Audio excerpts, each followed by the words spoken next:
Alright, another idiot went to the North Sentinel Island and he got caught. I don't know if it was by the locals or by law enforcement. I hope it was by the locals. North Sentinel Island is often considered the most dangerous place in the world. It's home to one of the most deadly uncontacted tribes on Earth, who have unalived several outsiders who dared to step foot on their island, burying them in shallow graves right on the beach for the world to see. Going there is almost certainly a death wish, and it's illegal. If you get out alive, you go to jail. But in the modern That's age, creators are willing to risk it all for clout, like Mikhailo Viktorovich Polyakov, who just recently attempted a trip to the deadly island. And although he somehow managed to come back unscathed, it's possible that he might have triggered a mini genocide on the island itself. Oh, how adorable. Hi, I'm the Internet Anarchist. I Hello. make weekly YouTube documentaries, and today we'll be looking into the latest idiot who has attempted to visit North Sentinel Island for clout, the despicable acts he committed for content while he was there, and how he might even spend the next 5 years of his life in prison because of those acts. Only 5 years for what do you call a mini genocide? 5 years? But you know what won't land you in prison? Subscribing to the channel. So hit that subscribe button He's good. He's good. Let's get on with the video. To fully understand just how dumb and insensitive this entire trip was, it's worth knowing who this man is and why he was so desperate to reach this uncontacted island. For monetization, for money, and clout and fame. He wanted his 5 minutes of fame. Mikhailo Viktorovich Polyakov is a 24-year-old YouTuber from North Goldwater, Arizona. He runs a YouTube channel named Neo-Orientalist, which he created fairly recently in September of 2024, almost a year later, and it's still fairly unknown, with only 4.6k subs. And Hey, I got offended by this. I'm not joking, I know I'm not famous enough. only one major piece of content, a 6-part vlog series documenting the 3 weeks Mikhailo spent in one of the most dangerous places in the world, Taliban-controlled Afghanistan, along with several shorts highlighting the various moments from the same trip. Now, to his credit, he did put effort into properly exploring Afghanistan's culture from an objective lens, regardless of his personal opinions on it, even documenting important historical locations across the country and day-to-day life of the locals. Oh, that is really interesting type of content. Also, this was pretty good. This looks pretty good from what the Internet Archivist saying. Anarchist. I already forgot her name. It seemed like he was genuinely interested in showing his viewers a part of the world that doesn't get much coverage, even if it meant putting his life in danger. Fortunately for him, viewers noticed, with Oh, this place looks pretty good now. That's a really nice view. even if it meant putting his life in danger. Look at the water, it's gorgeous. Sorry. Fortunately for him, viewers noticed, with one thankful viewer writing, "I'm glad these videos actually show the real Afghanistan, unlike other videos where in 40 minutes, half is showing them walking to a hotel and inside the hotel, and the other half is eating in a restaurant and buying clothing." Yeah. Well, this shows the streets, all that, the views. Again, that view is amazing. However, despite all of this, there were some questionable moments within the content he posted, especially his shorts, where his thrill-seeking side would take over. Take, for example, him posing with one of the Afghan militia's machine guns. Oh, that's just stupid. that way past the point. Shooting with the militia, and recording a road rage incident that turned violent. But regardless, his vlogs still did moderately well, generating around 20 to 30. Why do I have an RPG? No, it's already pissing me off. 30,000 views per video, especially considering that they were the first videos he ever posted. He had a real opportunity to keep putting out videos like this, exploring different cultures, and generating an audience that enjoyed his slightly more risky adventures from time to time. However, Mikhailo didn't want to build an audience over time, he wanted to go viral overnight. So he decided to take the biggest risk he could think of to reach this goal, and ended up choosing North Sentinel Island as his next destination. Why not? Am I right? Why not? Like, I don't know, North Korea. No, that's way worse. Oh, pick something random and just don't go to the no life. Wait, this. Oh, these damn influencers and these damn youngsters. Blatantly disregarding the law, the obvious threat to his own life, and the threat to the people on that island, all in search of internet clout. For those who don't know, North Sentinel Island is approximately the size of Manhattan, New York, and is located about 750 miles off the coast of India. As a result, it's completely cut off from civilization. In fact, the only civilization that's even remotely close to it is Port Blair, the capital of the Andaman and Nicobar Islands in the Bay of Bengal. However, despite its isolation, there is a group of people that have been surviving on the island for centuries, without ever stepping foot on the mainland. A tribe known as the Sentinelese, rumored to be the direct descendants of the first humans to migrate out of Africa. The estimated 200 Sentinelese on the island have adopted a primitive lifestyle, hunting for animals and fish with I don't know, they would evolve past primitive lifestyle living isolated, but okay. spears, bow and arrows, while wearing little to no clothing, leading many people to believe that they might be humanity's last remaining link to the Stone Age. However, their unique and detached existence has also made them a prime target over the years, from explorers, adventurers, and even governments trying to bring them back to civilization. Of course, it's England. No, of course. They want something for their museum again. The earliest incident of outsiders making contact with the Sentinelese occurred. Oh, wait, is it England or is it the UK? I don't know the difference. I know, I kind of know. Whatever, focus, video. Sometime in the 1880s, when the British Navy led a survey mission to North Sentinel British, again, yeah. And it was a British Island that Oh no, the British are coming! quickly turned ugly. In their attempt to civilize the Sentinelese, the Navy ended up kidnapping 6 members of the tribe, an elderly couple and their 4 children, and took them to Port Blair, where tragedy awaited them.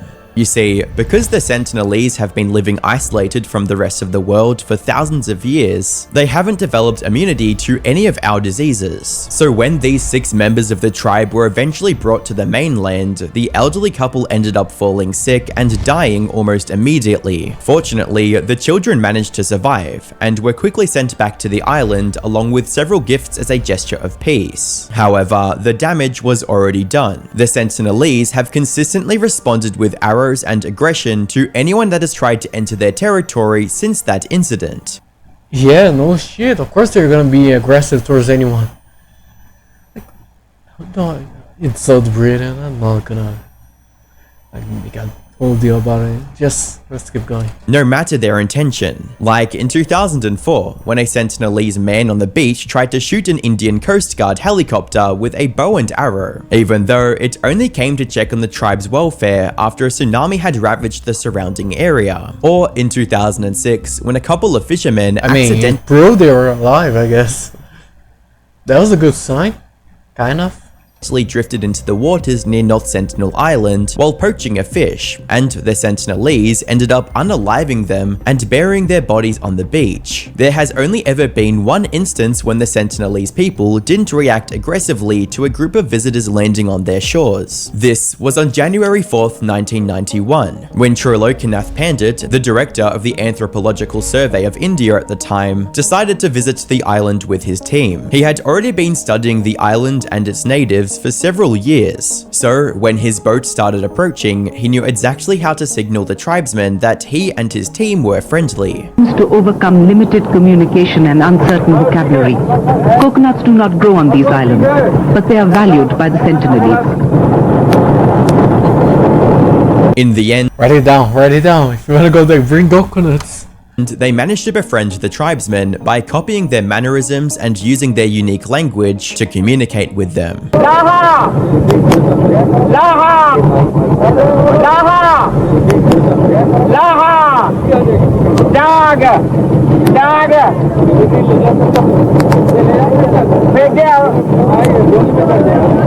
Daga! However, this event didn't end up having any lasting impact on the relationship with the Sentinelese. I mean, it was a good experience.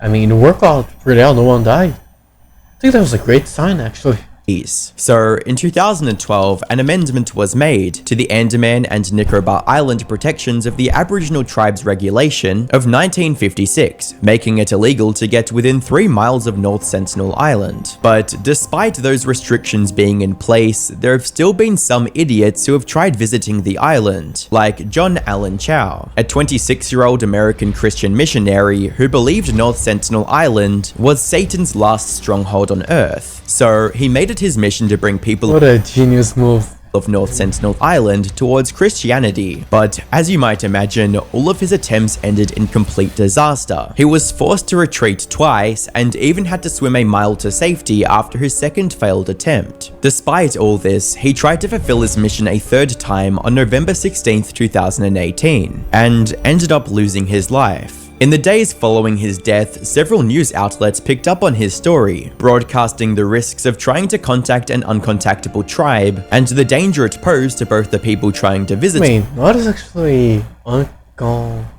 unable contact? The guy in 1991 did it.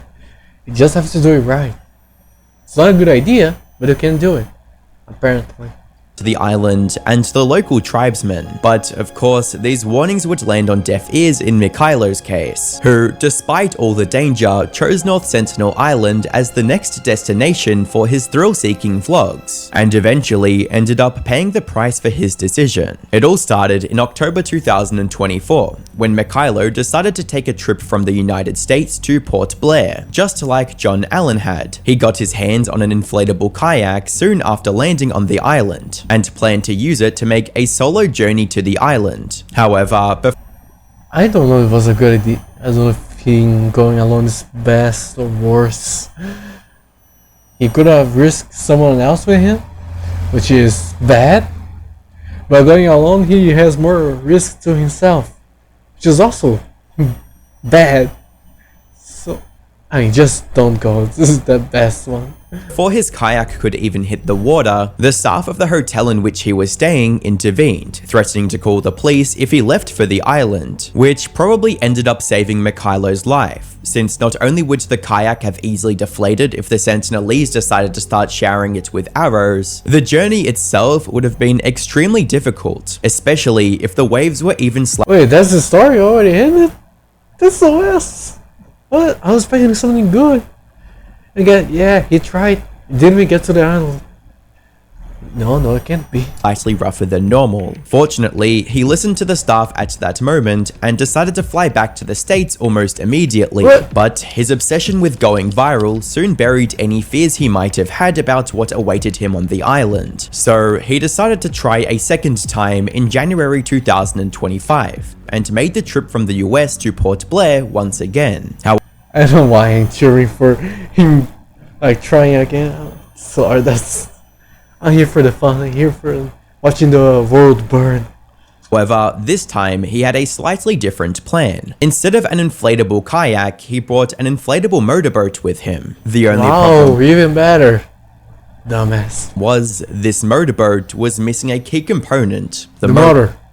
So Mikhailo started reaching out to local mechanics and engineers in Port Blair, asking them to help attach a motor to his boat, and he found someone who could do it almost immediately. However, Mikhailo wasn't one to sit around and wait, so he decided to visit yet another indigenous tribe while the motor was being constructed. He hitched a ride to the Baratang Islands, located approximately 90 miles north of Port Blair, and successfully made contact with the native Jarara tribe. But here's the kicker: he ended up recording his interactions with the tribe, which, as it turns out, is also illegal under Indian law.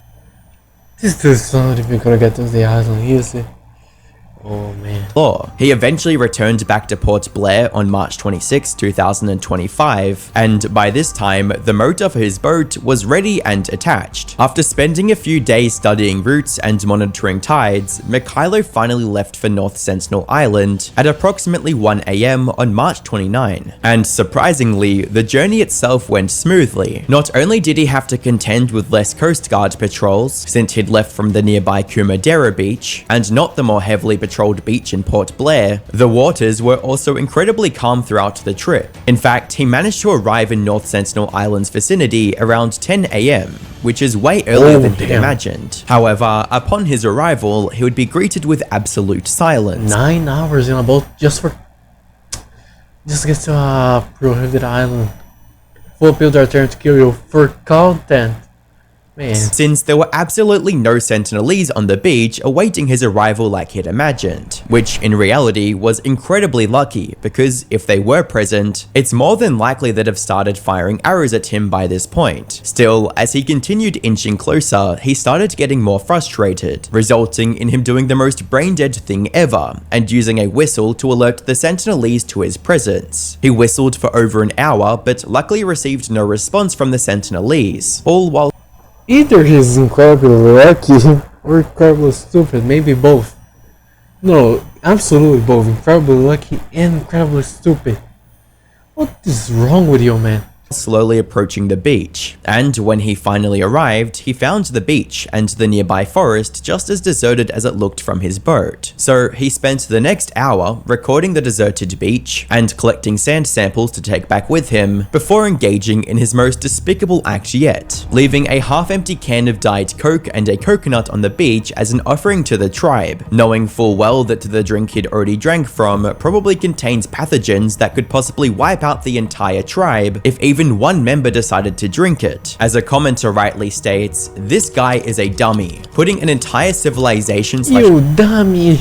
heritage at risk for a couple of views. Your values are truly mind-boggling. After leaving the can of Coke, he made the only sane decision of this entire trip and left the island on the same boat he arrived on, happy that he managed to escape without getting offed. However, little did he know the real consequences were waiting for him back at Port Blair. You see, while he was returning to Kumadera Beach at around 7 PM that same day, two fishermen on the coast noticed his boat. They quickly alerted the local authorities about where they suspected Mikhailo was coming from, resulting in police finding and arresting him a couple of days later on March 31st. They ended up confiscating his GoPro with all of the footage on the island and launched a full criminal investigation into Mikhailo's actions. In other words, Mikhailo could face Should have left the same day.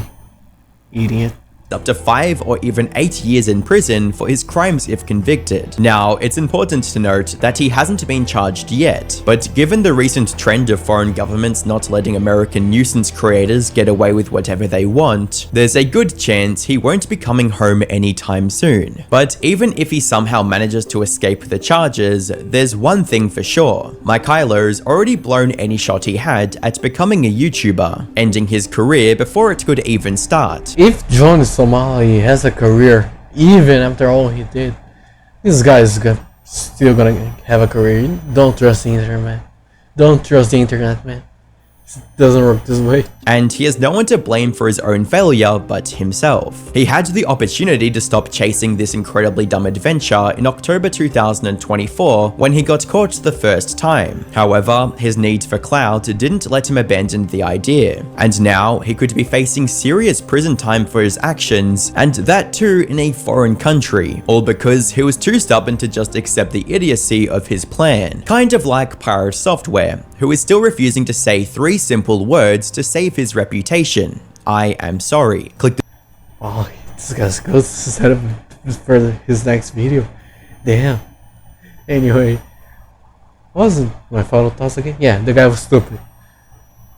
And he was gonna do anything for clout, man. There's not much you can say about this. It's just the guy's an idiot. Anyway, thank you very much for watching. Ching, I love you. I'm sorry. Mwah, I love ya. Mwah.